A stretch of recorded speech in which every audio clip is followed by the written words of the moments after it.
சித்தமெல்லாம் நிறைந்த சித்தர்கள் வரிசையில் நாம் இன்று பார்க்க போவது பத்ராசல சுவாமிகள்.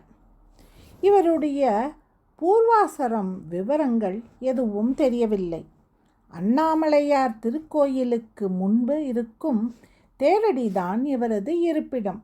கையில் அழுக்கு துணி மூட்டை ஒன்று வைத்திருப்பார். இவரது ஒரு கையிலும் காலிலும் வளையம் காணப்படும்.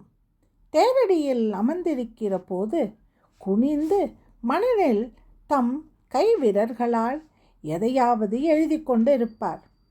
இவர் உணவு உண்டதையோ யாரிடமாவது யாசித்ததையோ இதுவரை கண்டதே இல்லை.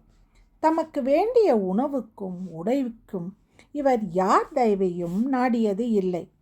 இவரது சமாதி ஸ்ரீ சேஷாத்ரி சுவாமிகள் ஆசிரமத்தில் உள்ள ஸ்ரீ சேஷாத்ரி சுவாமிக்கு வடக்கு பக்கம் அமைந்துள்ள அன்னபூரணி அன்னதான மண்டபத்திற்குள் அமைந்துள்ளது. இவரது சமாதியின் மேல் பலிபீடம் போன்ற அமைப்பில் பீடம் ஒன்று அமைக்கப்பட்டு உள்ளது.